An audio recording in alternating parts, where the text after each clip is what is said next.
You f***ed my mom? I didn't f*** your mom. I made gentle, sweet love to her. Yes. Tender love because I care for her.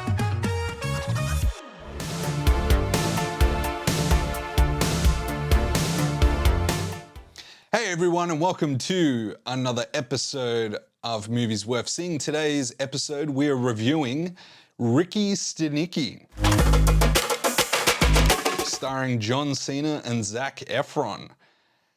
This was a great throwback to old classic kind of 90s comedies. By the way, I'm joined by Addy. Hi. My Ricky Stanicky. Don't exist. Turned out to be real after all.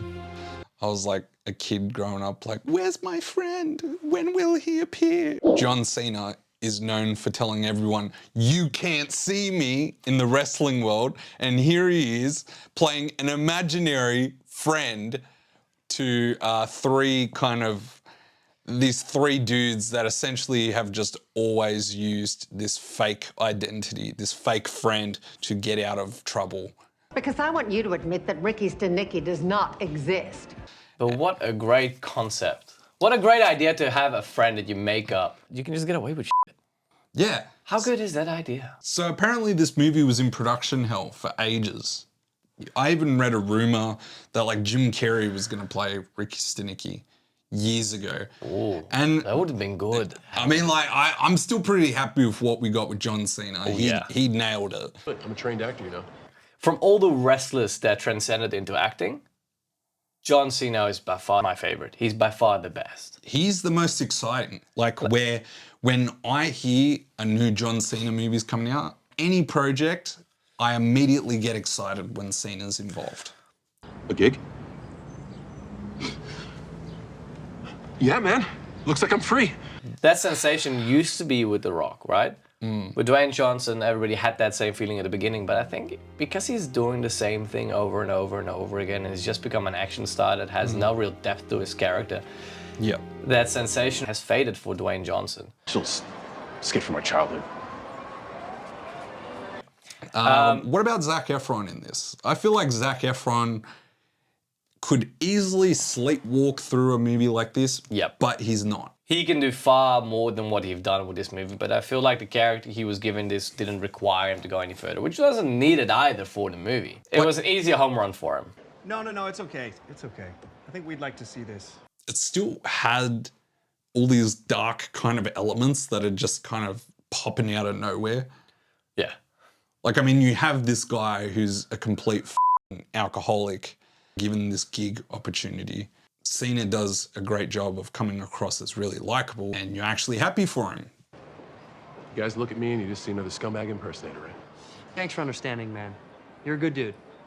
There's a point in the story where like, okay, well, he earns $250,000 a year now. We should give him more so then he has more money and then he'll go away. But then you learn it's not about the freaking money. It's about that he's running away from his past. And then you start to really like Ron, Rock Hard Ron, Ricky, Rod. John Cena. John Cena! John Cena! Wow. Where in the history of our relationship did you think I couldn't do an impersonation of somebody as adorable as the Big O? There's so much more to the character than meets the eye, and you see it from all perspectives. So not a single character is only likable, and there's no character that's only despicable. Like, you like all of them, and you dislike all of them at times. It's very well done.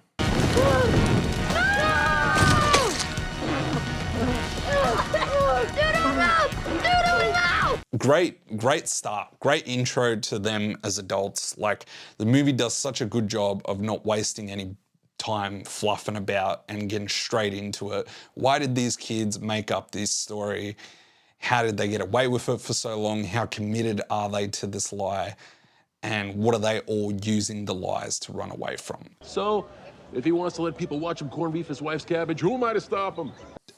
One of the guys uses Ricky Stanicky to get out of attending his own baby shower. And you just feel like, wow, what a piece of shit this guy is to lie to his wife and get out of this. And then you even see that even though they've created a system where they lie about it as a team, they break that system. There's a flaw in their system where they both, each guy goes off and creates their own lies.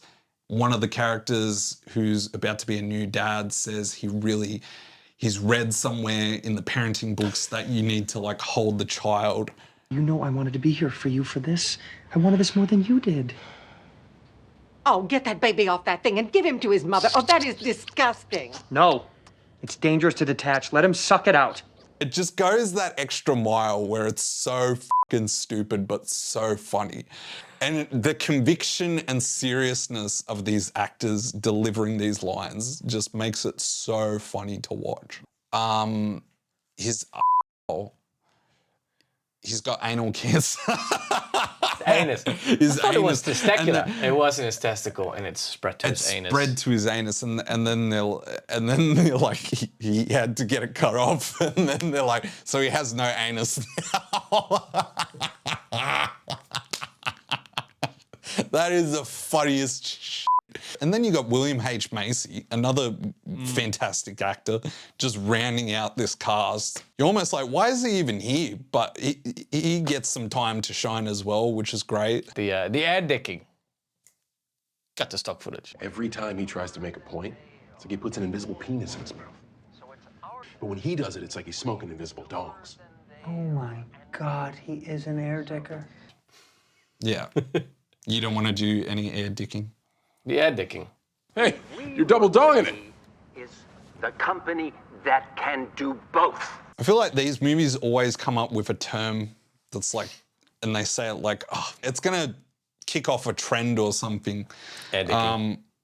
Support everything we do. Well, I've got to say one thing about this movie. It has, besides it being raunchy and it's comedy, it has a beautiful message. It has a beautiful message at the end. It's, Yeah. you know, the dream to be a good person doesn't necessarily have to be a dream. You know, you can just make it a reality. What did you say, Ricky? Oh, nothing. I was just saying that guy. I'm just thinking, because like being a kid, like growing up watching John Cena wrestle, I would never in a million years think in more than 10 years' time, he's going to play a movie character where he sings about masturbating and sucking dicks and taking loads. And Yeah. All right, I reckon it's time for a good rating. I would give Ricky Stanicky a 4 out of 5. It's solid, edgy, raunchy, harboring back to the days of like the classic 90s comedies before political correctness and stuff came in and stopped us from having these kind of movies. Why is it 4 out of 5 and not a 5 out of 5? When I think of 5 out of 5, I think of like movies you have to watch. Can you give an example? Obviously Barbie, 5 out of 5. No. 5 out of 5 I reserve for like, you know, the OG films like Godfather, like films that you know are going to be classics. There's nothing I really say it needs more of, because based on the type of movie it is, it doesn't really need any more of those things. He should have shagged that mum that didn't believe he existed. That would have been funny. So I say like, oh, there's some moments in this movie that are really funny but don't make sense to the story. And your solution is, we Make it should worse. have another moment that's really random and funny. You f***ed my mum? I didn't f*** your mom. I made gentle, sweet love to her. Yes. Tender love because I care for her. That chemistry was just there. Aren't you going to introduce me? We'll be right back. I would give the movie also a 4 out of 5 for similar reasons as to what you were saying. It's not a movie that goes very much into depth of character. It's not a movie that's going to be a staple in 50 years' time that people are going to look back at it and it's like, oh my God, okay, this is just a masterclass of comedy. It's not going to be a movie like that. It's still really good for its time because, especially from this time, because it makes jokes of everyone and everything. It's no censorship. With this movie, the comedy is raunchy but tasteful, which is an odd combination that you don't see often. So, yeah. At the very end, there's just this one guy and it's this little person and his acting style is just so annoying because it's obnoxious, it's animated, it's loud, and it's just plain fake. And the only reason that stood out to us was because it was during the climax. It was right at the end. Right at the end. So when everyone's kind of like, yeah, we did it. Yeah, we did it. Yeah, so I give this movie 4 air dicks. 4 addicts. 4 addicts. Hey, you're double dogging it. If you enjoyed this video, please like, share, and subscribe for more videos like this. Bam.